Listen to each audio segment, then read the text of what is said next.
ಅದನ್ನು ನಾರಾಯಣ ಪಂಡಿತರು ಒಂದು ಕಡೆ ಹೇಳ್ತಾರೆ, ಪಾಂಚಪರ್ವಣೀಂ ಅಂತ. ಮನಸ್ಸಿನಲ್ಲಿ 5 ದೋಷಗಳಿದೆಯಂತೆ, ಎರಡೇ ಅಲ್ಲ, ಇನ್ನೂ ತದು ಉಪಲಕ್ಷಿತವಾದ ಇನ್ನೂ 5 ದೋಷಗಳಿದೆ. ಅದು ಯಾವುದು ಅನ್ನುವುದನ್ನು ಬಿಡಿಸಿ ಹೇಳ್ತಾರೆ. ತಮಸ್ಸು, ಮೋಹ, ಮಹಾಮೋಹ, ತಾಮಿಸ್ರ, ಅಂಧತಾಮಿಸ್ರ ಎಂಬುದಾಗಿ 5 ವಿಧವಾದ ಕತ್ತಲೆಗಳು, ಅಜ್ಞಾನದ ಅವಸ್ಥೆ, ಮನಸ್ಸಿನಲ್ಲಿದ್ದ ದೋಷಗಳು ಯಾವುದು ಅನ್ನುವುದನ್ನು ವಿವೇಚನೆ ಮಾಡಿದ್ದಾರೆ ಶಾಸ್ತ್ರಕಾರರು. ಹಾಗಾಗಿ ಆ ಎಲ್ಲ ದೋಷಗಳನ್ನು ನೀನು ಪರಿಹಾರ ಮಾಡು ಅಂತ ಅದರ ವಿವರಣೆಯನ್ನು ಶಾಸ್ತ್ರದಲ್ಲಿ ಕೊಟ್ಟಿದ್ದಾರೆ. ತಮಸ್ಸು, ಮೋಹ, ಮಹಾಮೋಹ, ತಾಮಿಸ್ರ, ಅಂಧತಾಮಿಸ್ರ ಅಂತ. ನೋಡಿ, ತಮಸ್ಸು ಅಂದರೆ ಕತ್ತಲೆ, ಅಜ್ಞಾನದ ಅವಸ್ಥೆ. ಯಾವುದರ ಸರಿಯಾದ ತಿಳಿವಳಿಕೆಯೂ ನಮಗಿಲ್ಲ. ಇದೊಂದು ಮನಸ್ಸಿನ ದೋಷ. ಈ ಕಟ್ಟಡದ ಒಳಗೆ ನಾವು ಕೂತಿದ್ದೇವೆ, ದೇವಸ್ಥಾನದ ಒಳಗಿದ್ದೇವೆ. ಈ ದೇವಸ್ಥಾನದಲ್ಲಿ ಎಷ್ಟು ಮಣ್ಣಿನ ಕಣಗಳಿಂದ ಈ ಕಟ್ಟಡ ನಿರ್ಮಾಣ ಆಗಿದೆ ಅಂತ ನಮಗೆ ಗೊತ್ತಾ? ಇಲ್ಲ, ಗೊತ್ತಿಲ್ಲ. ಯಾವುದರ ಸರಿಯಾದ ತಿಳುವಳಿಕೆಯೂ ನಮಗಿಲ್ಲ. ಆದ್ದರಿಂದ ಅಜ್ಞಾನ ಅನ್ನುವುದೇನಿದೆ, ಇದೊಂದು ಮನಸ್ಸಿನ ದೋಷ. ಇದನ್ನೂ ಕೂಡ ನೀನು ಪರಿಹರಿಸು ಅಂತ ಪ್ರಾರ್ಥನೆ ಮಾಡ್ತಾನೆ. ತಮಸ್ಸು, ಅದನ್ನೇ ತಮಸ್ಸು ಅಂತ ಕರೆದು. ಕತ್ತಲೆಗೆ ಸಂಕೇತ ಅದು ಅಜ್ಞಾನ. ಬೆಳಕಿಗೆ ಸಂಕೇತ, ಜ್ಞಾನಕ್ಕೆ ಸಂಕೇತ ಯಾವುದು? ಬೆಳಕು. ಅಜ್ಞಾನಕ್ಕೆ ಸಂಕೇತ ಕತ್ತಲೆ. ಹಾಗಾಗಿ ಒಳ್ಳೆ ಜ್ಞಾನವನ್ನು ಕೊಡುವಂತ ನಾವು ಮನೋಭಿಮಾನಿ ದೇವತೆಯನ್ನು ಪ್ರಾರ್ಥಿಸಬೇಕಂತೆ. ಜ್ಞಾನಂ ಮಹೇಶ್ವರಾದಿಚ್ಛೇತ್. ಜ್ಞಾನವನ್ನು ಕೊಡುವ ದೇವತೆ ಯಾರು ಅಂದರೆ ಅದು ಮಹೇಶ್ವರ, ರುದ್ರದೇವರು. ಆದ್ದರಿಂದ ಮನೋಭಿಮಾನಿ ದೇವತೆ ಮನಸ್ಸಿನಲ್ಲಿ ಜ್ಞಾನವನ್ನು ತುಂಬಿ ಆ ಜ್ಞಾನದ ಮೂಲಕ ಭಗವಂತನ ಅಪರೋಕ್ಷವಾಗುವಂತೆ ನೀನು ಮಾಡಿಸುವಂತ ಆ ಮನೋಭಿಮಾನಿ ರುದ್ರನನ್ನು ಪ್ರಾರ್ಥನೆ ಮಾಡಿದ್ದಿದೆ. ಮೋಹ ಅಂತ ಇನ್ನೊಂದು ದೋಷ, ಮನಸ್ಸಿನ ದೋಷ. ಮೋಹ ಅಂದರೆ ವಿಪರೀತ ಜ್ಞಾನ. ಹೇಗೆ ತಿಳಿಯಬೇಕೋ ಹಾಗೆ ತಿಳಿಯದೆ ವಿಪರೀತವಾಗಿ ತಿಳಿಯೋದು. ಸತ್ಯವಾದ ಜಗತ್ತನ್ನು ನೋಡಿ ಸುಳ್ಳು ಅಂತ ತಿಳಿಯೋದು, ಇದು ವಿಪರೀತ. ಅನಂತ ಕಲ್ಯಾಣ ಗುಣಪರಿಪೂರ್ಣನಾದ ಭಗವಂತನನ್ನು ನಿರ್ಗುಣ ಅಂತ ತಿಳಿಯೋದು, ಇದು ಮೋಹ, ಇದು ವಿಪರೀತ ಜ್ಞಾನ. ಹಾಗಾಗಿ ವಿಪರೀತ ಜ್ಞಾನವನ್ನು ಎಂದೂ ಕೂಡ ನನಗೆ ಕೊಡಬೇಡ. ಸರಿಯಾದ ತಿಳುವಳಿಕೆ, ಸರಿಯಾದ ಜ್ಞಾನವನ್ನು ನನಗೆ ನೀಡು ಅಂತ ಪ್ರಾರ್ಥನೆ ಮಾಡ್ತಾರೆ. ಇಂತಹ ಮನಸ್ಸಿನ ಮೋಹವನ್ನು ಕೂಡ ನೀನು ಪರಿಹಾರ ಮಾಡು. ತಮಸ್ಸು, ಮೋಹ, ಮಹಾಮೋಹ ಅಂತ. ವಿಪರೀತವಾಗಿ ತಿಳಿದದ್ದನ್ನು ಸರಿ ಅಂತ ಹಠ ಮಾಡೋದಿದೆಯಲ್ಲ, ಇದು ಮೋಹ, ಮಹಾಮೋಹ ಅಂತ ಕರೆದಿದ್ದಾರೆ. ತಾಮಿಸ್ರ ಅಂತ ಇನ್ನೊಂದು, ಸರಿಯಾಗಿ ತಿಳಿದವರ ಬಗ್ಗೆ ಆಕ್ರೋಶ, ಇದನ್ನು ತಾಮಿಸ್ರ ಅಂತ ಕರೆದಿದ್ದಾರೆ. 5ನೇ ದೋಷ ಯಾವುದು ಅಂತಂದರೆ ಅಂಧತಾಮಿಸ್ರ ಅಂತ. ಸರಿಯಾಗಿ ತಿಳಿದವರನ್ನು ನಾನು ಇರಿಸಲಾರೆ, ಅವನನ್ನು ಸಂಹಾರ ಮಾಡ್ತೇನೆ ಅಂತ ಹೋಗೋದು, ಅವನನ್ನೇ ನಾಶ ಮಾಡ್ತೇನೆ ಅಂತ ಹೋಗೋದೇನಿದೆ, ಇದು ಅಂಧತಾಮಿಸ್ರ ಅಂತ. ಹೀಗೆ ಈ ಎಲ್ಲ ಮನಸ್ಸಿನ ದೋಷಗಳು, ಇದೆಲ್ಲವನ್ನು ಕೂಡ ನೀನು ಪರಿಹಾರ ಮಾಡು. ಚಾಂಚಲ್ಯಂ ಮೂಲತಶ್ಚಿಂದಿ ದುರಾಶಾಂ ಹರ ದೂರತಃ. ಇಂತಹ ಮನಸ್ಸಿನ ಎಲ್ಲ ದೋಷಗಳನ್ನು ಪರಿಹರಿಸಿ ಶುದ್ಧವಾದ ಮನಸ್ಸನ್ನಾಗಿ ಮಾಡಿ ಮನಃಪ್ರಸಾದ. ಇದನ್ನೇ ಕೃಷ್ಣ ಹೇಳಿದ್ದು, ಮನಸ್ಸಿನ ಪ್ರಸನ್ನತೆ ಆಗ ಬರುತ್ತೆ. ಕಾಮಕ್ರೋಧಾದಿಗಳಿಂದ ರಹಿತವಾಗಿರತಕ್ಕಂತಹ, ದುರ್ಗುಣಗಳಿಂದ ರಹಿತವಾದ ಮನಸ್ಸನ್ನು ನಾವು ಪಡೆದಾಗ ಆ ಮನಸ್ಸಿನಲ್ಲಿ ಭಗವಂತ ಮೂಡಿ ಬರ್ತಾನೆ. ನಮ್ಮ ಮನಸ್ಸೆಂಬ ಕನ್ನಡಿಯಲ್ಲಿ ಭಗವಂತ ಮೂಡಿ ಬರ್ತಾನೆ. ಅಲ್ಲಿ ಪರಮಾತ್ಮನನ್ನು ಕಾಣಲಿಕ್ಕೆ ಸಾಧ್ಯ ಇದೆ. ಅದನ್ನೇ ದಾಸರು ಹೇಳಿದ್ದು, ಅಂತರಂಗದೊಳು ಹರಿಯ ಕಾಣದವ ಹುಟ್ಟು ಕುರುಡನು ಅಂತ. ಕಣ್ಣಿದ್ದರೂ ಕೂಡ ಅಂತರಂಗದ ಒಳಗೆ ಭಗವಂತನನ್ನು ಕಾಣದೆ ಹೋದರೆ ಅವನು ಕಣ್ಣಿದ್ದರೂ ಕೂಡ ಕುರುಡನೇ ಅಂತ ಅವನನ್ನು ಕರೆದಿದ್ದಾರೆ. ಹಾಗಾಗಿ ಪರಮಾತ್ಮನನ್ನು ನಾವು ಮನಸ್ಸಿನ ಒಳಗೆ, ಅಂತರಂಗದ ಒಳಗೆ ಕಾಣಬೇಕು. ಅಂತಹ ಪರಮಾತ್ಮನನ್ನು ಅಂತರಂಗದ ಒಳಗೆ ಕಂಡ ಒಬ್ಬ ಸಾಧಕ ಅವನು ಧ್ರುವ. ವಾಸುದೇವ ರೂಪಿಯಾದ ಪರಮಾತ್ಮನನ್ನು ಒಲಿಸಿಕೊಂಡು ತಪಸ್ಸು ಮಾಡಿ ತನ್ನ ಅಂತರಂಗದ ಒಳಗೆ ಭಗವಂತನನ್ನು ಕಂಡಿದ್ದಾನೆ ಅಂತ ಭಾಗವತ ಉಲ್ಲೇಖ ಮಾಡುತ್ತೆ. ಇದು ಮನಸ್ಸಿನ ಪರಿಪಕ್ವತೆಯ ಒಂದು ವಿಶಿಷ್ಟವಾದ ಫಲ. ಅದನ್ನು ಧ್ರುವನ ಚರಿತ್ರೆಯಲ್ಲಿ ನಾವು ಕಾಣ್ತೇವೆ. ಆದ್ದರಿಂದಾಗಿ ಅಯೋಗ್ಯವಾದ ವಿಷಯಗಳಲ್ಲಿ ಎಂದೂ ಕೂಡ ಮನಸ್ಸು ಹರೆಯದಂತೆ ನೀನು ಮಾಡುವಂಥ ಪ್ರಾರ್ಥನೆಯನ್ನು ಮಾಡ್ತಾ ಇದ್ದಾರೆ. ಮತ್ತೆ ಕೇಳ್ತಾರೆ, ದುರ್ಬುದ್ಧಿಂಚ ನಮೇ ದೇಹಿ ದುಃಶಾಸ್ತ್ರಾವರ್ತನೆ ರತಿಂ ಹಾಪಯಸ್ಯ ಚ ದುರ್ಮಾನಂ ದುರ್ಗುಣಂ ಮೋಚಯ ಪ್ರಭೋ. ದುರ್ಬುದ್ಧಿಂಚ ನಮೇ ದೇಹಿ. ಮನಸ್ಸಿನ ಇನ್ನೊಂದು ಪ್ರಭೇದ ಅದು ಬುದ್ಧಿ. ಬುದ್ಧಿಯನ್ನು ಮನಸ್ಸೇ ಅಂತ ಕರೆದಿದ್ದಾರೆ. ಮನಸ್ಸಿನ 5 ಪ್ರಭೇದಗಳನ್ನು ಶಾಸ್ತ್ರ ಉಲ್ಲೇಖ ಮಾಡುತ್ತೆ. ಮನಸ್ಸು, ಬುದ್ಧಿ, ಅಹಂಕಾರ, ಚಿತ್ತ, ಚೇತನ ಎಂಬುದಾಗಿ 5 ವಿಧವಾದ ಮನಸ್ಸು. ಅದರಲ್ಲಿ ಎರಡನೆಯದ್ದು ಬುದ್ಧಿ ಮನಸ್ಸಿನ ಬಗ್ಗೆ ತಿಳಿಸಿಕೊಟ್ಟು ಆ ಮನಸ್ಸಿನ ಪ್ರಭೇದವಾದ ಇನ್ನೊಂದು, ಮನಸ್ಸಿನ ಮುಖವಾದ ಇನ್ನೊಂದು ಭಾಗವನ್ನು ವಿವೇಚನೆ ಮಾಡ್ತಾರೆ. ದುರ್ಬುದ್ಧಿಂಚ ನಮೇ ದೇಹಿ. ನೋಡಿ, ಬುದ್ಧಿ ಇದು ಮಾಡಬೇಕು ಇದು ಮಾಡಬಾರದು ಅಂತ ನಿರ್ಣಯ ಕೊಡೋದು ಬುದ್ಧಿ ಅಂತೆ. ಇದು ಬೇಕು ಇದು ಬೇಡ ಅಂತ ನಿರ್ಣಯ ಮಾಡೋದು ಮನಸ್ಸಲ್ಲ, ಅದು ಬುದ್ಧಿ. ಆದರೆ ಬೇಕು ಬೇಕು ಬೇಕು ಅಂತ ಬೇಕು ಅಂತ ಬಯಸೋದು ಅದು ಮನಸ್ಸಾದರೆ, ಬುದ್ಧಿ ಏನು ಮಾಡುತ್ತೆ ಅಂತಂದರೆ ಇದು ಮಾತ್ರ ನೀನು ಪಡೆದುಕೋ, ಇದು ನೀನು ಪಡೆಯೋದರಿಂದ ಇದರಿಂದ ನಿನಗೆ ಸಮಸ್ಯೆ ಇದೆ ಎನ್ನುವುದಾಗಿ ಎಚ್ಚರಿಕೆಯನ್ನು ಕೊಡ್ತಕ್ಕಂತಹದ್ದು ಬುದ್ಧಿ ಅನ್ನುವ ಇಂದ್ರಿಯ. ಇದು ಕೂಡ ಒಂದು ಮನಸ್ಸೇ, ಮನಸ್ಸಿನ ಇನ್ನೊಂದು ಪ್ರಭೇದ. ಆದ್ದರಿಂದಾಗಿ ದುರ್ಬುದ್ಧಿಂಚ ನಮೇ ದೇಹಿ. ಆದ್ದರಿಂದ ಕೆಟ್ಟ ಬುದ್ಧಿಯನ್ನು ಎಂದೂ ಕೂಡ ನೀನು ಕೊಡಬೇಡ ಅಂತ ಹೈಗ್ರೀವ ರೂಪಿಯಾದ ಪರಮಾತ್ಮನಲ್ಲಿ ಅದನ್ನು ಬೇಡ್ತಾ ಇದ್ದಾರೆ.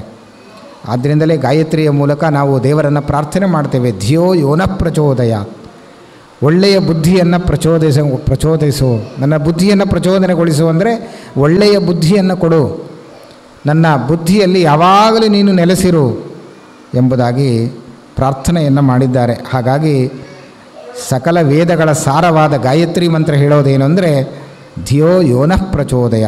ನಮ್ಮೆಲ್ಲರ ಬುದ್ಧಿಯನ್ನು ಪ್ರಚೋದನೆಗೊಳಿಸು, ಭಗವಂತನಲ್ಲಿ ನನ್ನ ಬುದ್ಧಿ ನಿಲ್ಲುವ ಹಾಗೆ ನೀನು ಮಾಡು ಎಂಬುದಾಗಿ ಪ್ರಾರ್ಥನೆ ಮಾಡಿದ್ದಾರೆ.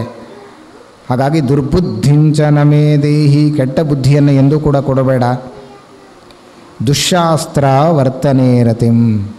ಯಾವಾಗಲೂ ಆ ಬುದ್ಧಿಯಲ್ಲಿ ನಾವು ಕೆಟ್ಟ ಕೆಟ್ಟ ಶಾಸ್ತ್ರಗಳನ್ನು ತುಂಬಿಸಿಕೊಳ್ತಾ ಇರ್ತೇವೆ. ಅಂತಹ ಕೆಲಸವನ್ನು ಎಂದೂ ಕೂಡ ನಾವು ಮಾಡಬಾರದು ಅನ್ನುವ ಎಚ್ಚರಿಕೆಯನ್ನು ವಾದಿರಾಜ ಗುರು ಸಾರ್ವಭೌಮರು ನೀಡ್ತಾರೆ. ಕೆಟ್ಟ ಕೆಟ್ಟ ಶಾಸ್ತ್ರಗಳನ್ನು ತಲೆಯಲ್ಲಿ ನಾವು ತುಂಬಿಸಿಕೊಳ್ಳಬಾರದು. ಸಚ್ಚಾಸ್ತ್ರಾವರ್ತನೆ ರತಿಂ ಅಂತ ಮುಂದೆ ಹೇಳ್ತಾರೆ. ಅಂದರೆ ಒಳ್ಳೆ ಶಾಸ್ತ್ರದಲ್ಲಿ ನನಗೆ ರತಿ ಕೊಡು, ನನಗೆ ಆಸಕ್ತಿ ಕೊಡು, ಭಗವಂತನ ಶಾಸ್ತ್ರದಲ್ಲಿ ನನಗೆ ಬುದ್ಧಿಯನ್ನು ಕೊಡು. ಯಾವಾಗಲೂ ನನ್ನ ಬುದ್ಧಿ ಭಗವಂತನ ಬಗ್ಗೆ ಚಿಂತನೆ ಮಾಡ್ತಾ ಇರಲಿ. ಶಾಸ್ತ್ರಗಳ ವೇದಾಂತ ಶಾಸ್ತ್ರಗಳ ಬಗ್ಗೆ ಬುದ್ಧಿ ಯಾವಾಗಲೂ ವಿಚಾರ ಮಾಡ್ತಾ ಇರಬೇಕು. ಅಂತಹ ಬುದ್ಧಿಯನ್ನು ನನಗೆ ಕೊಡು ಅಂತ ಪ್ರಾರ್ಥನೆ ಮಾಡಿದ್ದಾರೆ. ಕೆಟ್ಟ ಶಾಸ್ತ್ರಗಳನ್ನು ನಾವು ತಲೆಯಲ್ಲಿ ತುಂಬಿಸಿಕೊಳ್ಳಬಾರದು. ಅನೇಕ ಕೆಟ್ಟ ಶಾಸ್ತ್ರಗಳು ಇವತ್ತು ಹುಟ್ಟಿಕೊಂಡಿವೆ. ಆ ಎಲ್ಲ ಕೆಟ್ಟ ಶಾಸ್ತ್ರಗಳನ್ನು ನಾವು ದೂರ ಮಾಡಬೇಕು. ಅದನ್ನು ವಾಯಸಶಾಸ್ತ್ರ ಅಂತ ಕರೆದಿದ್ದಾರೆ. ಒಳ್ಳೆಯ ಶಾಸ್ತ್ರ ಯಾವುದು ಅಂತಂದರೆ ಶ್ರೀಮನ್ ಮಧ್ವಾಚಾರ್ಯರು ಕೊಟ್ಟ ಶಾಸ್ತ್ರ, ಸರ್ವಮೂಲ ಮೊದಲಾದ ಗ್ರಂಥಗಳು, ಅದು ಅತ್ಯಂತ ಶ್ರೇಷ್ಠವಾದ ಶಾಸ್ತ್ರ. ಅಂತಹ ಶಾಸ್ತ್ರಗಳನ್ನು ಹಂಸಶಾಸ್ತ್ರ ಅಂತ ಕರೆದಿದ್ದಾರೆ. ವಾಯಸಶಾಸ್ತ್ರ, ಹಂಸಶಾಸ್ತ್ರ ಅಂತ. ಹಂಸ ಅಂತಂದರೆ ಶುದ್ಧವಾದದ್ದು. ಹಂಸದಲ್ಲಿ ಹೇಗೆ ದೋಷಗಳಿಲ್ಲವೋ ಹಾಗೆ ಹಂಸಶಾಸ್ತ್ರದಲ್ಲೂ ಕೂಡ, ಆಚಾರ್ಯರ ಶಾಸ್ತ್ರದಲ್ಲೂ ಕೂಡ ಯಾವ ದೋಷಗಳು ಕೂಡ ಇಲ್ಲ. ಆ ಶುದ್ಧವಾದ ಆಚಾರ್ಯರ ಶಾಸ್ತ್ರದಲ್ಲಿ ನನಗೆ ರತಿ ಕೊಡು ಅಂತ ನಾವು ಬೇಡಬೇಕು, ಬುದ್ಧಿ ಕೊಡು ಅಂತ ಬೇಡಬೇಕು ದೇವರಲ್ಲಿ. ದುಷ್ಟವಾದ ಶಾಸ್ತ್ರಗಳನ್ನು ಎಂದೂ ಕೂಡ ನನ್ನ ಬುದ್ಧಿಯಲ್ಲಿ ವಿಚಾರ ಮಾಡಬಾರದು ಅನ್ನುವುದನ್ನು ಕೇಳಿಕೊಳ್ತಾರೆ. ಹಾಪಯಸ್ವಚ ದುರ್ಮಾನಂ ದುರ್ಗುಣಂ ಮೋಚಯ ಪ್ರಭೋ. ಅದರಂತೆ ದುರಭಿಮಾನವನ್ನು ಕೂಡ ನೀನು ಹೋಗಲಾಡಿಸು. ದುರ್ಮಾನಂ ಅಂದರೆ ದುರಭಿಮಾನ. ಅಭಿಮಾನ ಬೇಕು, ಆದರೆ ದುರಭಿಮಾನ ಇರಬಾರದು. ಏನದು ದುರಭಿಮಾನ ಅಂದರೆ ನನ್ನದಲ್ಲದ ವಸ್ತುವನ್ನು ನನ್ನದು ಅಂತ ಅದರಲ್ಲಿ ಪ್ರೀತಿ ತೋರಿಸೋದು. ನೋಡಿ, ನಾವು ನಮ್ಮ ಹತ್ತಿರ ಇರುವ ವಸ್ತು ಯಾವುದೂ ನಮ್ಮದಲ್ಲ. ನಾವೇನು ಮಾಡ್ತೀವಿ? ನನ್ನ ಮನೆ ಅಂತ ಹೇಳ್ತೀವಿ, ನನ್ನ ಮಕ್ಕಳು ಅಂತ ಹೇಳ್ತೀವಿ, ನನ್ನ ಹೆಂಡತಿ, ನನ್ನ ಸಂಪತ್ತು ಎಲ್ಲ ನನ್ನ ಅಂತ ಹೇಳ್ತೀವಿ. ಯಾವುದೂ ನನ್ನದಲ್ಲವೇ ಇಲ್ಲ. ಯಾಕೆಂದರೆ ಬರುವಾಗ ನನ್ನದು ಅಂತ ಏನಾದರೂ ತೆಗೆದುಕೊಂಡು ಬಂದಿದ್ದೇವೆ ನಾವು. ಹೆಂಡತಿ ಆಗಲಿ, ಮಕ್ಕಳಾಗಲಿ, ವಸ್ತ್ರ ಆಗಲಿ, ಸಂಪತ್ತಾಗಲಿ ಯಾವುದನ್ನು ಬರುವಾಗ ನಾವು ತಂದವರಲ್ಲ. ಅಂದಮೇಲೆ ನಮ್ಮದು ಅಂತ ಹೇಳೋದು ಯಾಕೆ? ದೇವರಿಗೆ ಕೇಳ್ತಾನೆ. ಅದೇ ದುರ್ಮಾನಂ, ದುರಭಿಮಾನ. ನಮ್ಮದಲ್ಲದ ವಸ್ತುವನ್ನು ನಮ್ಮದು ಅಂತ ತಿಳಿಯೋದೇನಿದೆ ಇದು ದುರಭಿಮಾನ. ಇದನ್ನು ಬಿಡಬೇಕು ಅಂತ ಹೇಳ್ತಾರೆ.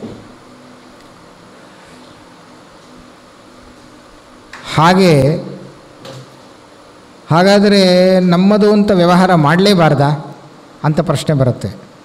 ಹಾಗಲ್ಲ, ಶಾಸ್ತ್ರ ಎಚ್ಚರಿಕೆ ಕೊಡುತ್ತದೆ.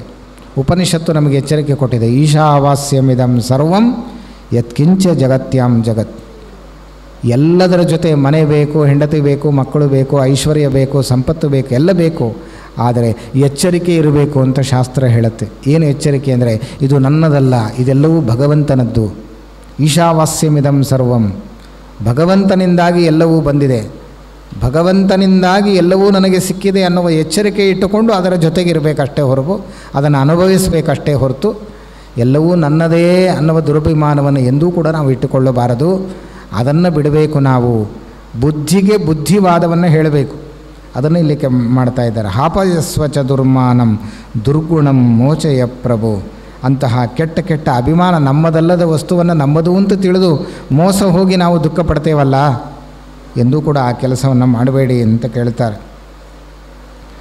ಆ ಪ್ರಭುವಾದ ಭಗವಂತನನ್ನು ಬೇಡೋದೇ, ಪ್ರಭೋ ಅಂತ ಸಂಬೋಧನೆ ಮಾಡಿ ಬೇಡ್ತಾರೆ. ದುರ್ಗುಣಂ ಮೋಚಯ, ಕೆಟ್ಟ ಕೆಟ್ಟ ಗುಣಗಳನ್ನು ಬಿಡಿಸಿಬಿಡು. ದುರ್ಗುಣಗಳು ಎಂದೂ ಕೂಡ ನನ್ನಲ್ಲಿ ಬರಬಾರದು, ಸದ್ಗುಣಗಳನ್ನು ನೀನು ತುಂಬಬೇಕು ಅಂತ ಸಕಲ ಗುಣಗಳ ಗಣಿಯಾದ ಅನಂತ ಕಲ್ಯಾಣ ಗುಣಪರಿಪೂರ್ಣನಾದ ಭಗವಂತನನ್ನು ಸ್ತೋತ್ರ ಮಾಡ್ತಾರೆ.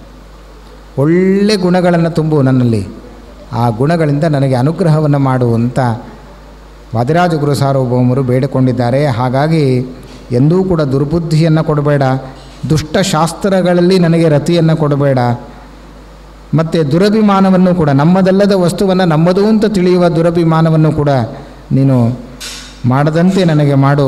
ದುರ್ಗುಣಂ ಮೋಚಯ ಪ್ರಭು, ಕೆಟ್ಟ ಕೆಟ್ಟ ಗುಣಗಳು ನನ್ನಲ್ಲಿ ಬಾರದಂತೆ ಮಾಡು, ಸದ್ಗುಣಗಳನ್ನು ಬೆಳೆಸಿಕೊಳ್ಬೇಕು, ಅಂತಹ ಗುಣಗಳನ್ನು ನೀನು ನನಗೆ ಅನುಗ್ರಹಿಸು ಅಂತ ಕೇಳ್ತಾರೆ. ಯಾವುದು ಸದ್ಗುಣಗಳು ಅಂತಂದರೆ ತ್ಯಾಗ ಮೊದಲಾದ ಗುಣಗಳು. ಆದ್ದರಿಂದಲೇ ಒಬ್ಬ ಕವಿ ಹೇಳ್ತಾನೆ, ತ್ಯಾಗ ಏಕೋ ಗುಣಶ್ರೇಷ್ಠ ಕಿಮನ್ಯೈ ಗುಣಸತ್ತಮೈ ತ್ಯಾಗಾತು ಜಗತಿ ಪೂಜ್ಯಂತೆ ಪಶು ಪಾಷಾಣ ಪಾದಪಾಹ ಅಂತ ತಿಳಿಸಿದ್ದಾನೆ. ಗುಣಗಳಲ್ಲೇ ಅತ್ಯಂತ ಶ್ರೇಷ್ಠವಾದ ಗುಣ, ತುಂಬ ಗುಣಗಳನ್ನು ಬೆಳೆಸ್ಕೊಂಡಿದ್ದಾನೆ. ಆದರೆ ತ್ಯಾಗ ಅನ್ನುವ ಒಂದು ಸದ್ಗುಣ ಇಲ್ಲದೆ ಹೋದರೆ ಆ ಗುಣಗಳಿದ್ದರೂ ಕೂಡ ಅದು ಹೇಗೆ ವ್ಯರ್ಥವೋ ಹಾಗೆ ಸದ್ಗುಣಗಳನ್ನು ಬೆಳೆಸ್ಕೊಳ್ಳಿಕ್ಕೆ ನೀನು ಪ್ರಯತ್ನ ಮಾಡು ಎಂಬುದಾಗಿ ಪ್ರಾರ್ಥನೆಯನ್ನು ಮಾಡಿದ್ದಾರೆ. ಆನಂತರದಲ್ಲಿ ದುಸ್ಸಂಗಂ ದುಷ್ಕ್ರಿಯಾಂ ಚಿಂದಿ ಹರ ಲೋಕಾಟನಾತ್ಪದೆ ನನ್ನ ಯೋಜೆಯ ಚಕ್ಷುಂಷಿ ಪರದಾರಾದಿ ದರ್ಶನೆ. ಕಣ್ಣು ಇಂದ್ರಿಯ, ಚಕ್ಷುರಿಂದ್ರಿಯ ಇದೆ. ಯಾವುದನ್ನು ನೋಡಬೇಕು ಅದನ್ನು ನೋಡಲಿಕ್ಕೆ ಇಚ್ಛೆ ಪಡೋದಿಲ್ಲ ಕಣ್ಣು, ಯಾವುದನ್ನು ನೋಡಬಾರದು ಅದನ್ನು ನೋಡಲಿಕ್ಕೆ ಇಚ್ಛೆ ಪಡ್ತಾ ಇರುತ್ತೆ ಕಣ್ಣು. ಹಾಗೆ ನೀನು ಮಾಡಬೇಡ. ಒಳ್ಳೆಯದನ್ನು ನನ್ನ ಕಣ್ಣಿಗೆ ತೋರಿಸು, ಒಳ್ಳೆಯದನ್ನು ಕಾಣುವಂತೆ ಮಾಡು, ಭಗವಂತನನ್ನು ಕಾಣುವ ಶಕ್ತಿ ನನ್ನ ಕಣ್ಣಿಗೆ ಕೊಡು. ದುಸ್ಸಂಗಂ ದುಷ್ಕ್ರಿಯಾಂ ಚಿಂದಿ ಹರ ಲೋಕಾಟನಾತ್ಪದೆ. ಆದ್ದರಿಂದ ದುಷ್ಟರ ಸಹವಾಸವನ್ನು ಬಿಡಿಸಿಬಿಡು ಅಂತ ಕೇಳ್ತಾರೆ.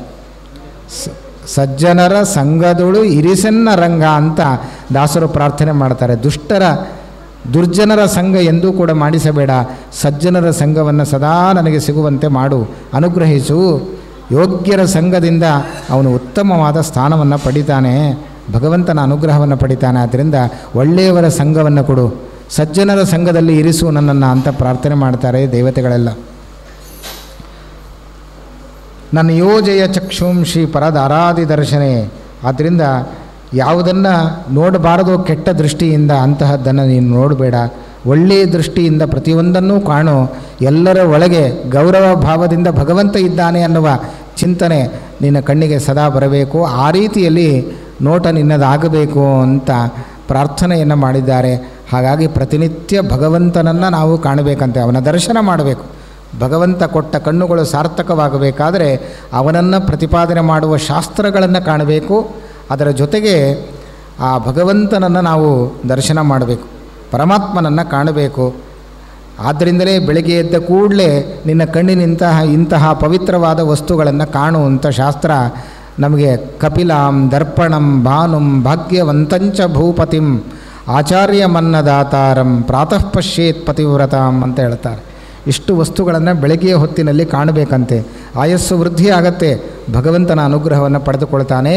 ನನ್ನ ಕಣ್ಣುಗಳಿಗೆ ಇಂತಹ ಒಂದು ವಿಶಿಷ್ಟವಾದ ಸಾಧನೆ ನಡೆಯುವಂತೆ ನನ್ನ ಇಂದ್ರಿಯಗಳಿಗೆ ಮಾಡು ಅಂತ ಶುಕಾಚಾರ್ಯರು ಕೂಡ ಇದನ್ನೇ ಭಾಗವತದಲ್ಲಿ ಸ್ಪಷ್ಟವಾಗಿ ವಾಣಿ ಗುಣಾನುಕಥನೆ ಶ್ರವಣವು ಕಥಾಯಾಂ ಹಸ್ತೌಚ ಕರ್ಮ ಸುಮನಸ್ತವ ಪಾದಯೋರ್ನವು ದೃಷ್ಟ್ಯಾಂ ಶಿರಸ್ತವ ಅಂತ ಹೀಗೆ ಶುಕಾಚಾರ್ಯರು ಪ್ರಾರ್ಥನೆ ಮಾಡಿದ್ದಾರೆ ಅಂತ ಹೇಳ್ತಾ, ನಮ್ಮ ಇಂದ್ರಿಯಗಳನ್ನು ಹೇಗೆ ನಾವು ವಶ ಮಾಡಿಕೊಂಡು ಇಂದ್ರಿಯಗಳ ಮೂಲಕ ಇಂದ್ರಿಯಗಳಿಗೆ ಯಜಮಾನನಾಗಿರತಕ್ಕಂತಹ ಭಗವಂತ ಏನಿದ್ದಾನೆ ಅವನ ಅನುಗ್ರಹವನ್ನು ಹೀಗೆ ನಾವು ಪಡ್ಕೊಳ್ಬೇಕು ಅಂತ ಹೇಳಿದ್ದಾರೆ. ವಾದಿರಾಜರು ಆ ಭಾಗವತದ ಎಲ್ಲ ತತ್ವಗಳನ್ನು ಸಂಗ್ರಹ ಮಾಡಿ ಕೊಟ್ಟಿದ್ದಾರೆ ಅಂತ ಹೇಳ್ತಾ ಇವತ್ತಿನ ಈ ಪ್ರವಚನವನ್ನು ಗುರುಗಳ ಪರ್ಯಾಯ ಶ್ರೀಪಾದರ ಅಂತರ್ಗತನಾದ ಭಗವಂತ ಪ್ರೀತನಾಗಲಿ ಅಂತ ಹೇಳ್ತಾ ಶ್ರೀಕೃಷ್ಣಾರ್ಪಣಮಸ್ತು. ಶ್ರೀ ಹರಯೇ ನಮಃ.